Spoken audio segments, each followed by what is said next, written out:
the popular kids were the guys who could fight or the guys who could play football. Yeah. So if you couldn't do either of those two things, then you had to be funny to survive, or you would get battered. Right. Which is, yeah, you'd get beat up. The silence is not intended. I don't know what to say. It's quite sad, but maybe that is a reason why a lot of working class Scottish people are funny.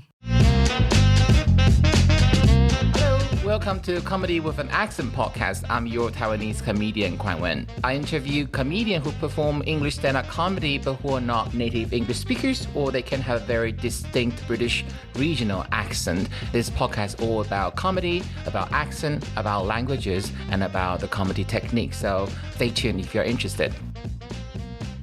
Set. Bake. No one's even watching that anymore. Yeah, I've never watched it. My mum likes it. Can we start now, or have you already started recording? I've started recording. Oh no, it was a real small talk. It wasn't easing into it. Okay, let's do it. Hello, welcome back. I am in Glasgow today, and I'm in yet another different podcast studio. But it's very nice. The sound test. Did I get your name wrong? Luke, is that right? Cam, shit, I got it wrong. So Cam was not even very close. Nice. But I'm sorry because it was a lot of effort to understand him. His accent was a bit strong, so everything is just, I'm sorry, Stephen, I need to rant because I came to this station. It's 2 stations away from Glasgow Central, and they told me to go to platform 16. I was running around saying, there's no platform 16. Well, it turns out it was on lower level, but not really indicated. I was like, am I looking for the 9 3/4 platform or what? Well, anyway, sorry. So it's the emotional output. I got on a train. So I thought, okay, I'm going to this place called Bridgerton, but there's no one that looked like Duke Hastings in Bridgerton here. And then I thought, why am I moving westward on the map when Bridgerton is on the eastern side of Glasgow? So then I had to explain to 3 different conductors. So you went the wrong way? I went to Paisley, St. James. Where is that? That's far away from here. Okay. And that's why I sound a bit tired. Hello, everyone. Welcome back to Comedy with an Accent podcast. I have a very special guest today. Thank you. We could have done this in London last week. We could have. We should have. It will be different. Yeah. It will be different. This is my hometown. Your hometown, and from the accent, from that bouncy vowel, you can tell we are talking to a Scottish comedian. Yes. He was the winner of BBC 2018 New Comedy Award. Yep. Does that matter much to you still these days? It was a big deal at the time, and I was very happy. It's still a big deal. Yeah, but to me at the time it was a really big deal. Now, I've got loads of awards under my belt. I don't need. Okay, so one day you say them and say that, Stephen, I'm gonna kill you unless you give up either all your social media following or the BBC New Comedy Award win. Which one would you ditch? Well, I'm so mean. It's hard because maybe I wouldn't have had my following without the comedy award. Diplomatic. So, but nowadays it's probably better to have a bigger following than have awards, I would say. Diplomatic, yes, subtly answer my question. So he won't say it, but he'll rather ditch the BBC win than the social media following. A lot of people would know Stephen. In case you don't, Stephen has gone viral this year for his social media profile, and he's been greeted by people as, oh, are you the WHSmith Guy? Yeah, that's who I am now, the WHSmith Guy. I done a video, it was called The Guy Who Decides What Shops Go Into Airports, and it's basically just a guy just keeps suggesting WHSmith. Who made this joke about WHSmith? Oh, Sean McLaughlin. I went to watch his show. Yeah, I went to see it as well. That is really funny. It's like, yeah. Why this place has not gone bankrupt? It doesn't make sense. It's all shit. Can I just say I'm so grateful that I'm still in the same agency with Stephen. Yes. Yeah. Because I am not gonna pretend we are friends. Okay, you're shocked, right? Listen to me. I'd love to be a good mate of yours, but we barely have enough time to spend with each other. Sound like I want a romance. No, there's no hidden agenda. Okay? I don't flop straight people. Like, I have ethics. I'm gay. He's straight. Simple as that. I look up to Stephen. I really admire you. We were doing a series of gig together, and somehow they decided to ship Stephen from Glasgow. So every time there's a gig in a London venue, it's not even even like a big venue. It tends to be like a small pub function room about less than 100 people, 60 people. Yeah. And Stephen has to take the train from Glasgow about 4.5 hours to 5 hours to reach London. And there was one time the gig was cancelled on the day. So when I messaged Stephen, do you know that the gig tonight is cancelled? He was already somewhere around Birmingham. Or you're getting into Euston. I was rolling into Euston. There was 10 minutes away from Euston, and then you told me that, and then I messaged my agent at the time, Helena, and she said, yeah, it's cancelled, just go back home. Did you not even plan to stay in London one day? She said, you've still got the hotel so you can stay, but I was like, I may as well just go. I'd rather be in my own bed. And that is why we're recording this in Glasgow today. Is that little incident made me think that, wow, Stephen either really hate London or he really loved his hometown Glasgow. So one of those reasons, or both combined.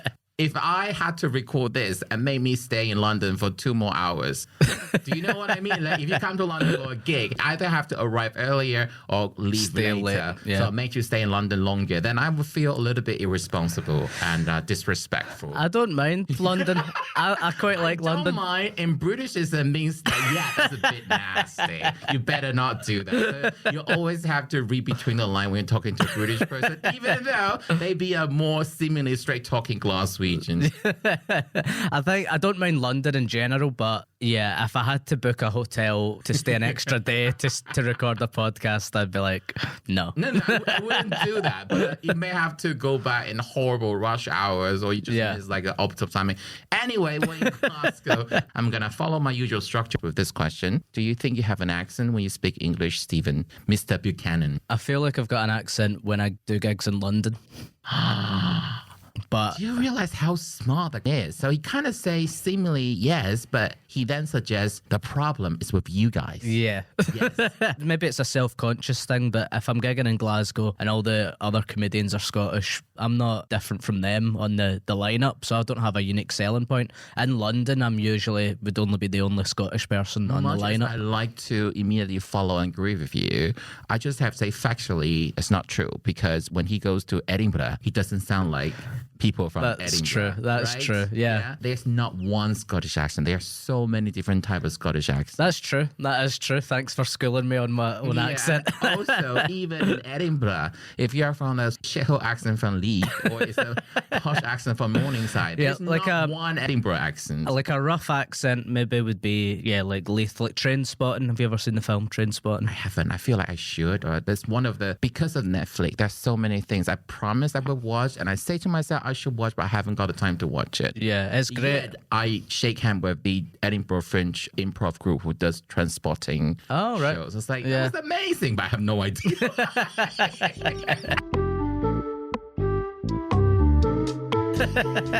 I do that all the time as well. I love the show. Yeah, I didn't see it. Didn't see the show. Anyway, sorry about the stereotype. Okay, where was I? So I was in the green room. I was surrounded by Scottish comedians. Last night? Yeah, last night. Because they were talking to each other. So they maintained this Scot to Scot accent level, if that makes sense to you. Like, every time I chip in, I think they can lower the accent a little bit. But when they were talking to each other, it's pretty much too fast. So the intra-Scot community situation. Well, last week when we done that gig, there was a Scottish guy came up to us after we were talking, and from Aberdeen. But as soon as he came over, I started speaking my normal sort of rhythm, and then immediately you were like, I don't understand what you're saying now, but you could understand me perfectly when I was talking to you, because I slowed down a wee bit. Even that, there was a bit of misunderstanding. I don't remember the exact exchange and exact phrasing, but once we were both in shock when I discovered what I thought I had a really good grasp on the Scottish accent was Stephen's neutral accent. So Stephen neutralized his accent so much. I pretty much sound accentless right now to you. I was like, oh my God, his Scottish accent is so strong, but I've lived in this country for so long. I can still understand him. I can now take out my CV being able to understand people from Glasgow. So when you tell me that, no, I'm doing this just for for you. And I was like, oh, actually did it? You didn't actually change your accent for me? Because I couldn't have told at all. So, and I think it was until you were talking to someone else. Yeah. And I immediately feel like, are you talking Martian? What the F is going on? But I feel like sometimes I don't want people to think that I'm patronising them if I'm trying to slow down or whatever. But literally, like you say, you might think I'm talking Martian if I don't slow down. So I have to do it. And I think, are you happy that I do that as well? Or would you rather that I just speak the way I normally speak? I don't know. Yeah. But for example, let me ask you. So your really great podcast with Mark Jennings and Stuart McPherson. Yep, got it right. Did you guys have this chat? Who your target audience should be? No. Because that is the question your accent level should be. Do you know what I mean? Because you are three. Are you all Glaswegians? No, me and Mark are from Glasgow, Stuart's from Fife. Like East Coast, I would say. I'm so sorry. When you say Fife, it sounds like a wine bottle that's not properly sealed. So the cork has a bit of crack. So when you try to open the wine, it doesn't have the beautiful buck. All you have is Fife. Fife. They're not trying to get a gig there. Anyway, so... I would say Stuart's got the most neutral accent. That's true, yeah. But It sounds like someone who has defected to England a long time ago. Yeah. Only forced to come back because of poverty or something. Yeah, well, we had a guest on the other week, Darren Connell, who's from Glasgow, and he was saying to Stu, I honestly thought you were English for years, even though he's got a Scottish accent, but he's just so different from Glasgow that he didn't realise that he was Scottish. Bullying to the extent. So my question is, when I watch the clips, I listen to some episode on all of them because sometimes too hard. Not too hard, but I was under the impression you guys kept it not as strong as it could be. But I wonder whether there was sort of a subconscious expectation, because you might think that, oh, this is not just a podcast for the Glaswegian or the Scottish audience. It would go out to the whole United Kingdom at least, right? Yeah. But I don't know if you guys actually have that discussion. You say, if our ambition is to make it a global podcast where the Americans understand us, you don't want to do it too much to the point that you don't even sound Scottish at all. So you kind of have to keep some of the perk. Exactly. And you guys never had a conversation. No. Well, I done a gig for the BBC World Service, it's called. And it's called the... Can I say I did pretty well? This was after the New Comedy Awards, so I got this gig because of that, and it was called like the Culture Show or something. And it's basically their main audience is America, so I had to submit my set to the producer, and she would vet it and see if there's references that Americans would get. And I had to change stuff like bin, like wheelie bin, and they were like, oh, you need to say dustbin or trash can instead of that. And even with the Scottish accent, I think they wouldn't even understand bin, because they would probably, if an American said bin, they would know what that means. But when I say bin, they might be like, what's that guy saying? Bin? What's that? Like Mr. Bean? Yeah, like bean? Are you saying bean? How do you call that? The editor, the producer? Yeah, producer. She was absolutely doing her job. Like the most recent RuPaul Drag Race episode, there's a musical, and they make a reference to drinking bean juice. Bean juice or bean juice? Ben. Okay, I don't think bean is also not Ben. I'm not gonna deliberately try to. It's neither. Okay, Ben. Okay. I don't know how like RP Southern accent do it properly. Ben juice. Bin juice. That sounds like an American trying to pull off an Irish, offensive Irish or English accent. Straight out of a drama. That was my Queen's English. That was my attempt of died and King's English. So that term wouldn't make sense to American. Yeah, binges. Because you need to understand what a bin is to have that. Oh. Sort of the derivative concept. Yeah. So you wouldn't say trash juice, would you? No, there's no term for that. So like a residual water coming out of the garbage bag. So it doesn't have the same rhythm, does it? No, that's one incident when you think like, yeah, that reference just so much stronger and more powerful in British English. Yeah. Yes, the podcast, you never had a discussion about... No, because I think like... Should you? Like you were... Well, maybe, but you were saying about it feels vulgar to kind of change the way you were taught or like the way you pronounce things. I felt most of our audience is Scottish and we're like constantly going, oh, by the way, bin means this or whatever. Then they'd be like, yeah, we know that. You know, why are you explaining this to us? And I think it would maybe seem big-headed that we think this is going to America. Outside of UK, is there a percentage? It's mostly UK. There's a few listeners here and there, but I've got a feeling that would probably be listeners like expats. Oh, that's a good point. Yeah. If I looked at the breakdown by country and by region, I have about a third of my listeners based entirely outside the United Kingdom. A third? A third. Right. And probably it's because the theme and the nature of this podcast, a good third of those downloads are outside the UK. Yeah. So when I was talking to Esther last time, for example, she just said her mom's from Gateshead. And I have to say, well, where is that? Because for a lot of people outside the UK, it wouldn't make sense. Yeah. So I'm conscious of that. So Yeah. I think, so for you, you say that outside UK, your number is not quite as high or percentage-wise. Yeah, percentage-wise, I would say it's maybe like 5%. What about the Scotland and non-Scotland split? I would say mostly Scottish, but London, there is quite a portion in London. It's weird. I've looked at my own statistics for my own Instagram, and the biggest numbers from London rather than like that's you always have to come back. You cannot escape. I can't escape. Well, your bread and water. London is your bread and water. When you perform outside Scotland, Yeah. then you suddenly hit with realization that I don't speak in the same accent as most of the audience. Then what's next in your thought process? You speak more slowly, or do you spend more time talking about your accent than you would have performing in Scotland? Yeah, I do. I speak more slowly. I try and enunciate more when I'm performing in London. But sometimes that makes me feel quite icky as well, because do you know the comedian Lemmy? Do you know Lemmy? Lemmy, Limmy? No, I thought you were talking about the London MP Davy Lammy. No. No, the Scottish comedian Lemmy.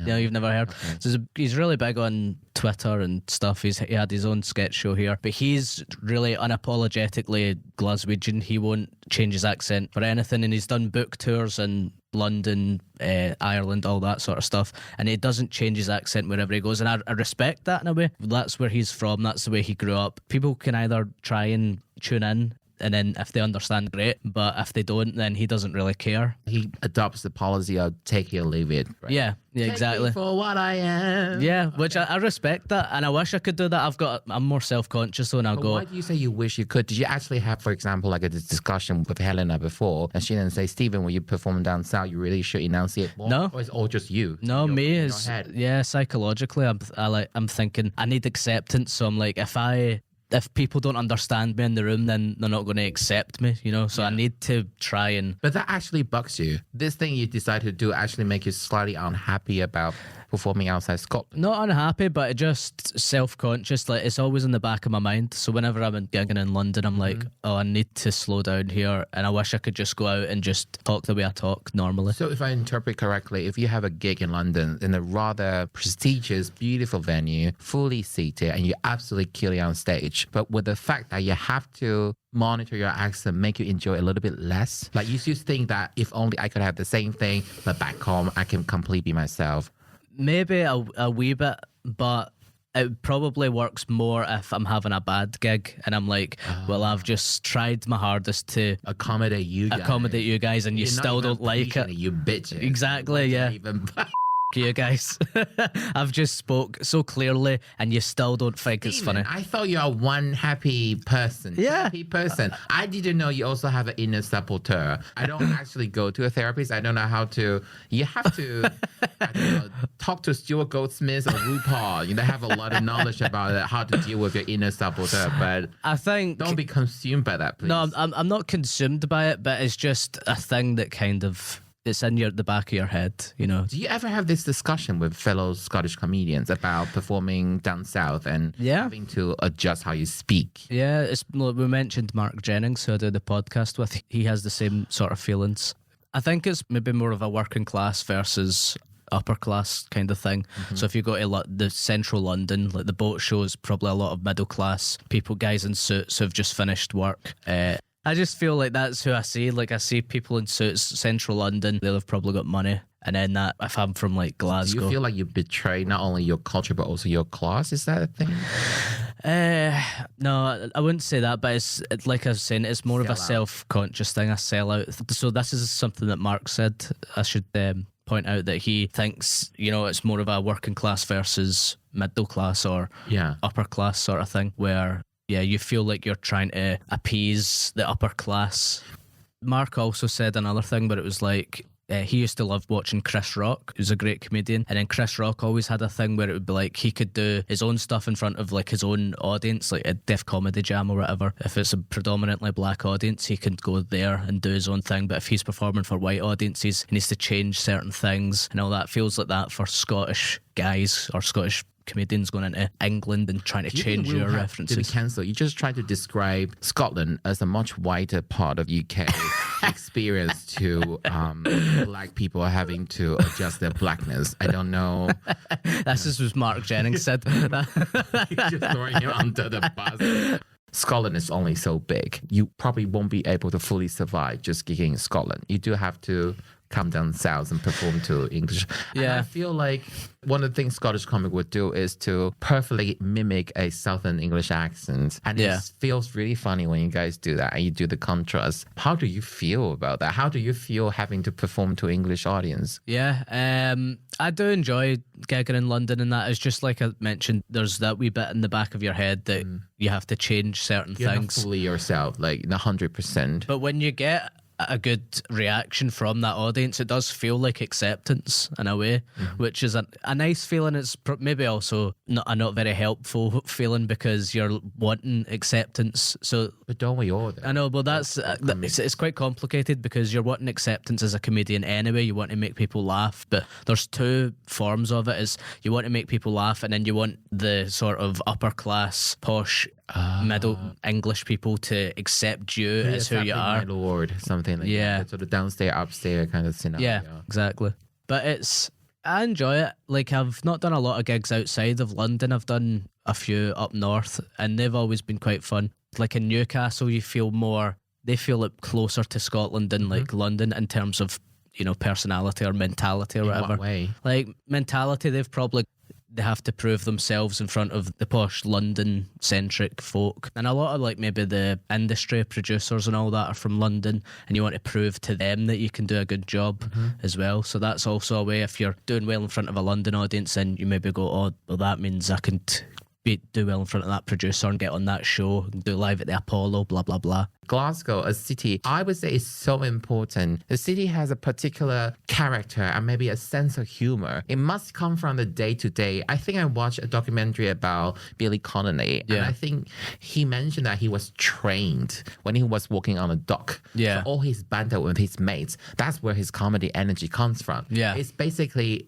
every single second you're breathing, you are training to be on stage. Yep. Whereas if you live somewhere like St. Albans, you're lucky to get a 5-minute stage time. You just talk with everyone, just so boring. Because if you think about how many good comics come out of Glasgow, so you have the world-renowned Billy Connolly, and the more recent, you have Frankie Boyle, you have Kevin Bridges, you have Larry Deans, you have the more recent Fern Brady.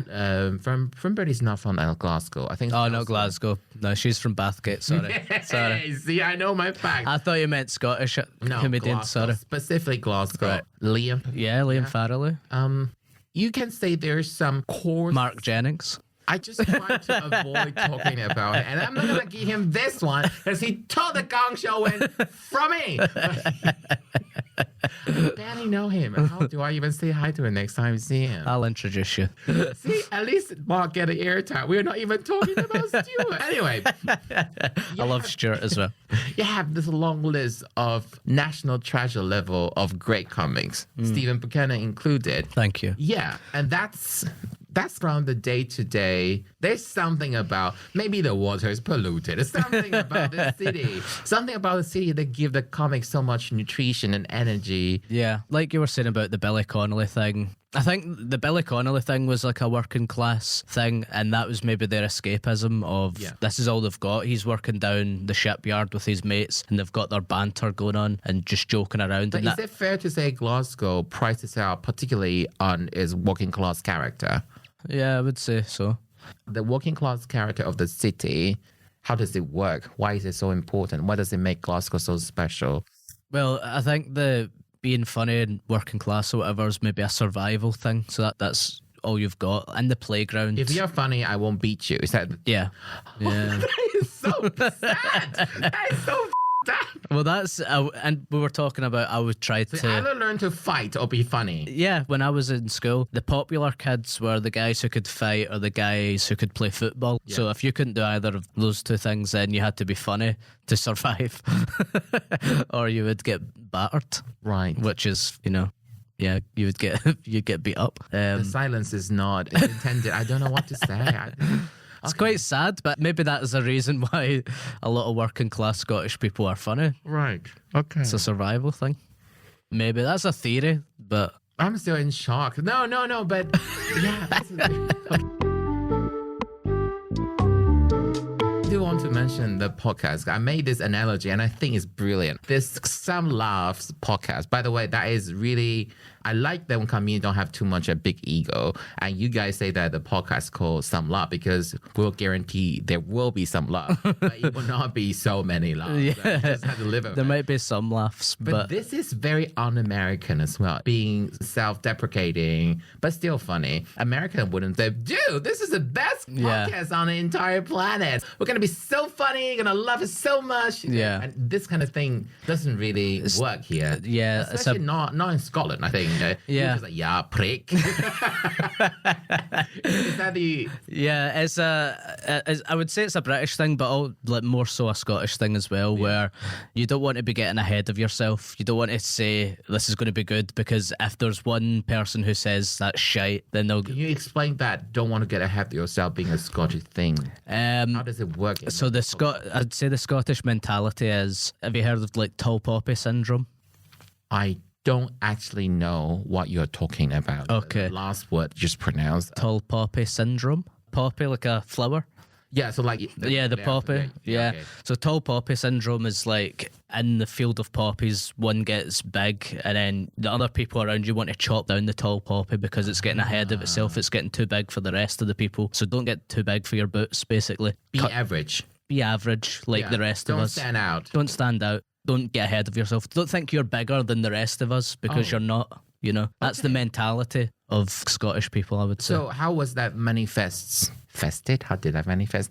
From your parents or from your peer? Like, how do they say, don't do this, you don't want to stand out? How does... Everything, yeah, just the way you grow up. Like, yeah, your parents or your peers or whatever. It's probably peers the most in school. If you ever try to do something different, your friends would be like, why are you doing that? Interesting. If It's actually very similar to some of the East Asian philosophy. This is Taoism. There's one philosopher, he told a lot of stories, anecdote, but there's actually some hidden message in it. And it is someone discovered a very ugly tree. Like there's a lump here and there, and it's like, oh, this tree is so ugly. But the moral of the story is someone say that, yeah, but if the tree were prettier, it would have been cut down to be turned into a piece of furniture already. So the fact that it's so ugly is how it could survive. Yeah. So I think that's the closest I can think of that. Yeah, I like that. I've never heard of that, but that is a good way because it's about perseverance as well, Yeah. I suppose. If you've not been dealt the best hand But in let's life. say even that though, you have a specific...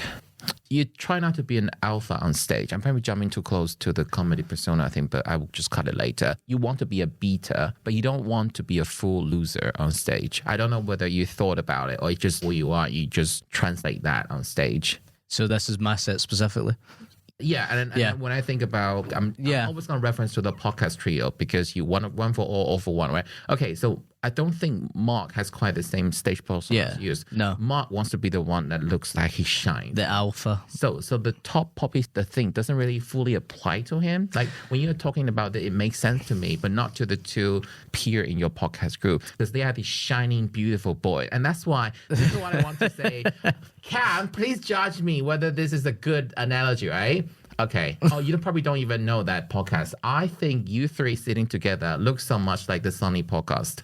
Always Sunny. The Always Sunny in Philadelphia. And specifically, Steven is almost like a Scottish version of Charlie, which is my personal favorite character from Same, that my evil favorite. sitcom, right? And Mark and Stuart, they are gorgeous. They're gorgeous boy. Although Mark, And I'm not gorgeous. Come on. you are a daddy fetish. But gorgeous Scottish guy is like lettuce. It expires. You've got about 2 weeks. 1 week, maybe. But still longer than Liz was. Hey.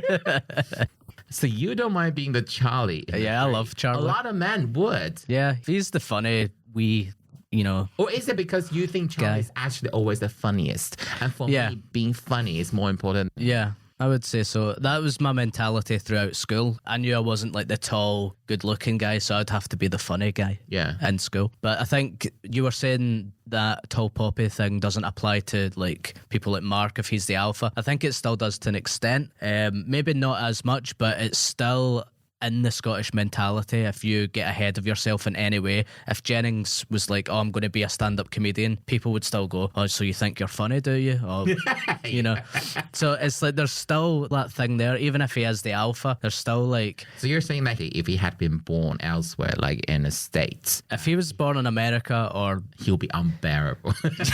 yeah. He must be, his ear must be itching. Then why? But or even in London as well, I think maybe like a posh sort of...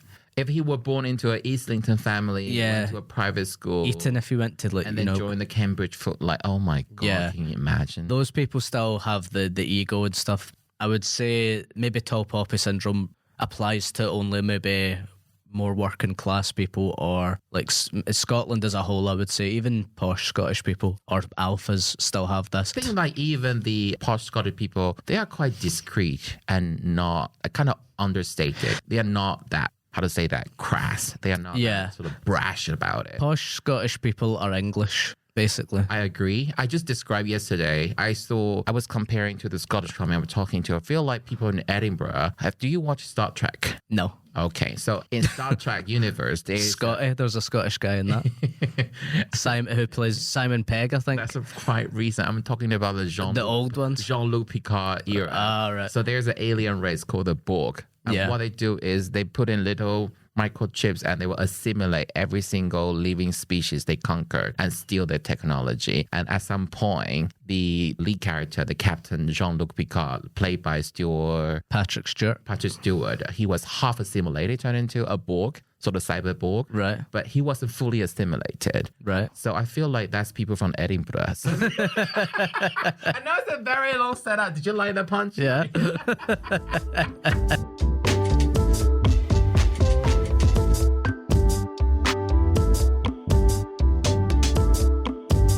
More specific to you though, because you say you always find that the more important thing is to be the funniest. Yeah. You know this is a quality you have and other people cannot beat you. And I'm sorry to ask you, okay, I'm going to make this sound better by saying, Stephen, I think you're a very gorgeous man. Now it's being said.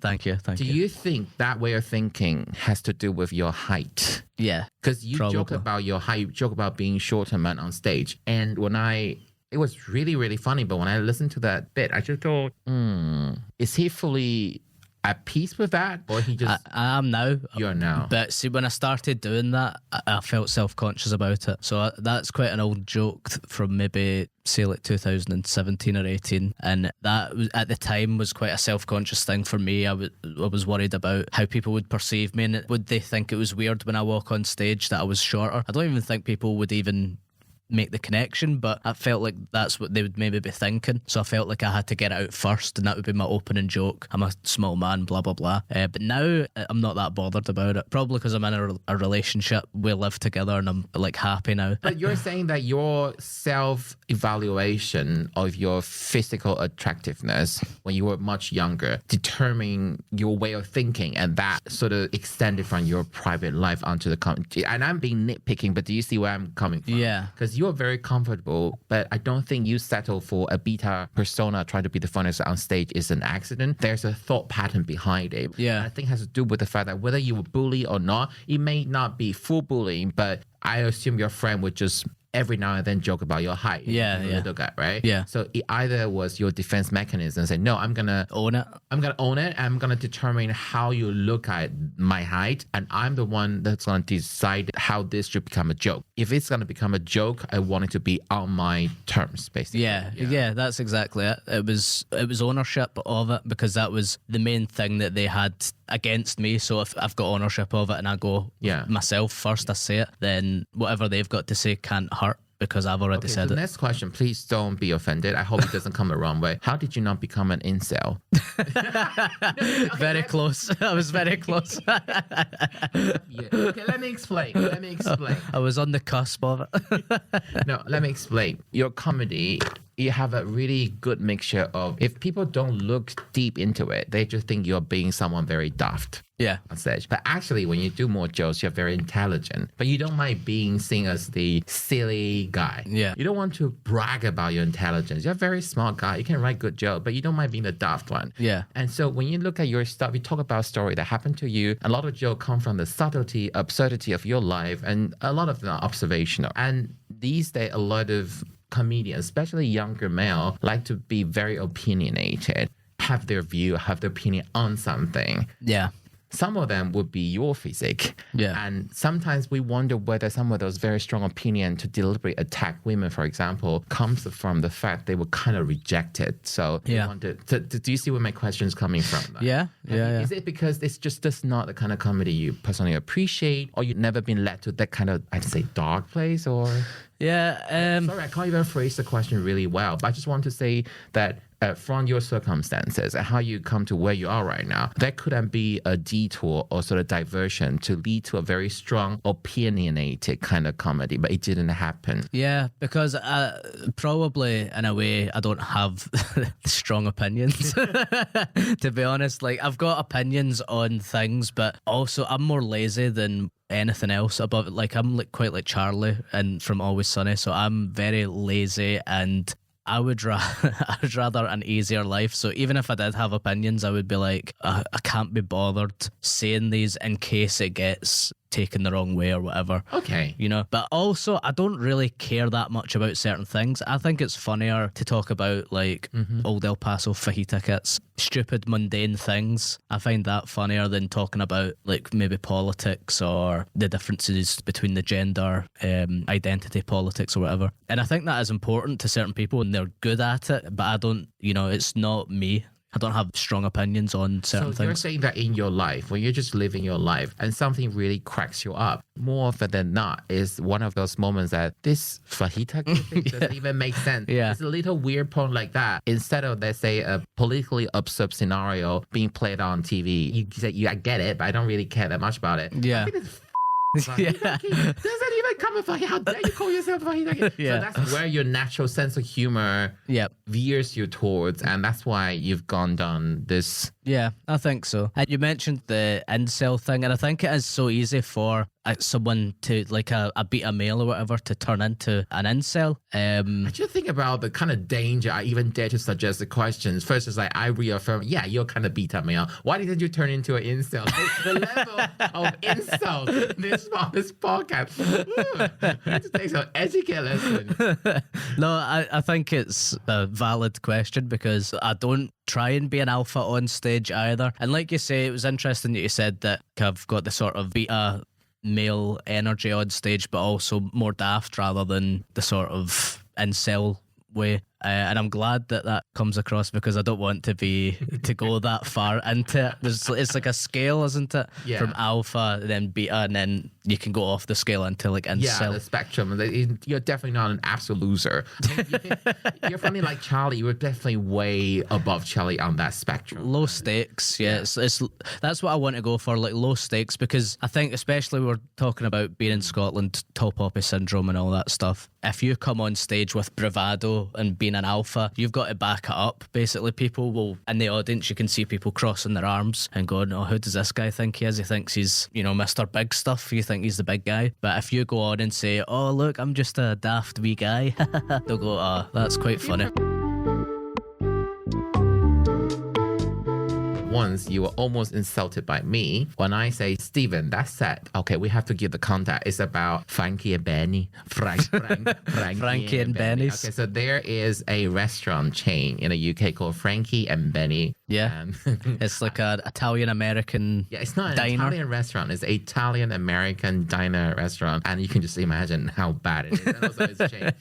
So this set involves Steven talking about how shit that restaurant is. And the first joke is that why would someone even try to make a reservation at this place? Yeah. Because you only go there when you run out of options. And from that, you are merciless. You're brutal. If the restaurant put, let's say, 1 million every year in their marketing budget, every audience member that listen to you just destroy any effect achievement done by the marketing department. It's like Sacha Baron Cohen done to Borat. All the money that Kazakhstani tourism agents put into marketing is of no use because it's everything up. Yeah. And I just say, because you have to keep talking about Frankie and Benny. And the way you say Frankie and Benny is so funny. And you took it the wrong way. You say that, are you suggesting I only make this joke funny because of my accent and nothing else? It's only my accent alone that made this funny. There was no joke involved. And I say, no, it's this joke Makes it funnier, already inherently funny, but it wouldn't be as funny if someone with 1,000 accent tried to deliver. Yeah. It would just not. Like even Michael McIntyre, he's just not gonna make it quite as funny when he just say the word Frankie and Benny. Well, do you accept that right now? Yeah, I accept that.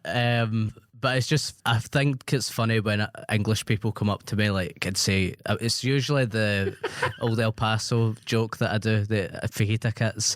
They always go, oh, I love just the way that you say fajita kits. And like, and it's like, but they don't suggest that the joke's funny. They just say, oh, I'm so jealous. I wish I had your accent because just the way you say fajita kits is funny. And it just feels like a bit of a... I understand where the grievance from. Yeah, I wasn't really angry at you or whatever, but it's just, if I went up to you and went, oh, I only think that joke's funny because of your accent, then you'd maybe take offense to that. Yeah, someone actually did say that to me. Really? But What was your reaction? I only say it by suggesting I do the accent on purpose. When I say no, I just pronounce it the way I think. Yeah, it's just my accent. Yeah, it's true. Yeah. Do you take offense to that if someone says that to you? Yeah. Yeah. It's the same thing. It's not the same thing. You have one of the best accents as a comedy performer in the UK. Unless people can't understand me. Yeah, okay. And then they can't get the Fair joke. point. I'll take that. Do you know that Scottish accent in a very recent survey is voted on the third place amongst 56 UK accents as the sexiest accent? The Glaswegian? Glaswegian one, not Scottish, the Glaswegian accent. I'm going to say that again so I can cut in. The Glaswegian accent has been voted out of 56 accents as the highest one in Scotland and the third on the list of the sexiest. I think it's a male accent. Really? Yeah. That surprises me. I've heard from various male Irish comedians how sexy an Irish accent sounds to women, but rarely do I hear that from Scottish male comics. Yeah, no, you never hear a Scottish male comic going, how sexy is this accent? Do you guys just all accept that in general, Scottish man is just not an attractive species? Yeah, I think it comes back to the thing of the low status and tall poppy because you don't want to get ahead of yourself, basically. I do accept that alcoholism is a big problem. So it's justified on that front, but I think there is examples of, you get the stereotype of like a big brooding Scottish guy in a kilt, you know, like the porridge oats guy. Have you ever seen the porridge oats? Porridge oats? Porridge oats? Porridge. Joe. Oats. Porridge oats. Porridge oats. Yeah, you seen the porridge oats guy? And it's like the guy in the kilt with the holding like the shot put thing. Yeah, like really muscly, a giant biceps. Right? He was have you ever watched Game of Thrones? Yes. You know the Hound? That's the original Scottish Oats guy. Having said that, what's his name? Richard. But he's Richard Madden. But he's not got a Scottish accent in Game of Thrones. He does like a generic northern accent. Northern English. His eyes are so blue. I drown when he knows. He's just way cuter than Jon Snow. Why does Kit Harington get to live longer? It's not fair. You would prefer Rob Stark Is to that go. a spoiler for Game of Thrones? Can you do spoilers? Do you have to hold back? The ending was so shit anyway. Okay, so, but you see, you think about The Hunt, whereas Richard Madden was also Scottish, so you instantly veer towards the unsexy one. Yeah, So it's unlikely you will ever try to own this accent being sexy on stage. No, I couldn't do it anyway. I think I sound quite nasal. I think a Glaswegian accent's quite nasal, you know. But I don't think the nasal quality bugs people, though. Really? Yeah. You have that, so the Glaswegian accent for me is very bouncy. Okay. You kind of lift your intonation up at the end. But is that sexy? Bouncy? It's definitely better than... Well, what got the first and second sexiest? Oh, I just have to say the survey was conducted by a company called Big Seven Travels. Probably is not very academically. I don't know, because I found the article on Scotsman and they didn't bother to talk about the actual top 1 and top 2. They just said, hey, our Glasgow is on top 3. One thing I particularly enjoy in Scotland is swearing. Yeah. It's not like I do it all the time, but I could basically open a show with C word in Glasgow. Easy, yeah. But you can't do it in a lot of places. And I don't particularly need to or want to do it. But the fact that you can do it. You can, it feels great. Yeah. That means that if you suddenly just had a Freudian slip, it's absolutely fine. And I don't understand why swearing is so offensive to some people. When you look at certain people's sort of clips, like the Facebook aunties, the Charlene and Sharons, and they just say, oh, this comedian is amazing. There's no swearing at all. Yeah. Their language is so clean. I'm like, I bet that woman is dirty and better than her husband. If only her husband can get his word. I just thought, why does swearing bother you so much if out of 20 minutes there's only 1 or 2? Having said that, I beep all my in my podcast. Oh, do you? I think a beeped is funnier than actual and that's why I wouldn't enjoy a gig where people are so stuck up. I can understand if there are children involved, but if it's all fully adults in a room, there's what's the big deal? Yeah, I don't find the issue with that either. It's quite a strange one because I've had that in videos where I've put online and then I'll get a comment going, oh, this was really funny, but you don't need to swear or something, you know, and it's like, if you like it, great, but you can't really say, like, oh, I find it funny, but don't do this, you know. I didn't know, but crap is considered a dirty word? Yeah. You can't say shit. What do you say? But if you say shite, okay, if you say shoot, you tell people, I could have said shit, but I can't say shit. So I'll say shoot. Yeah. Even so it should be the same. Isn't that the meaning? Same logic anyway? Yeah. It's just a sound. Why does that bother you so much? And also, it's like puts it into their head. Even if you say, like, you know, the C word, you're still saying that and people know the word you're talking about, so you're still putting that into their head. People who say, I don't say shit, I say shoot, feel like a technical virgin that don't do it, but has done anal already. You know what I'm talking about? What's the whole point? Hope I make my case. This is what I'm trying to do, because I know if I play anything from the bagpipe, there will be a license issue. So when I was in Edinburgh for this Fringe Festival, I make sure I took a video of someone playing bagpipe by the street. Right. It's only the murky area. So I thought this would be what originally welcomes you to kiss.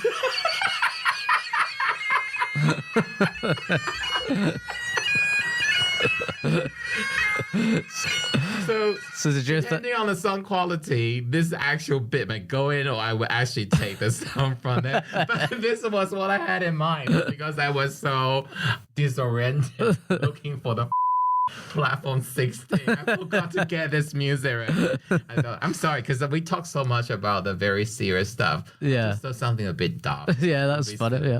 Yeah. Okay, so if I ended on the bagpipe, how can we find you on social? Probably shouldn't even. People know you from social media, but just in case, where do we find you? You can find me on Twitter, Instagram, TikTok under Stephen Bucomedy. That's STEPHENBUCOMEDY. Comedy. And that's it today from my extremely talented and smart and brilliant comedian friend, colleague. Thank you very much. It's been Stephen Buchanan. Bye. Thank you. Bye.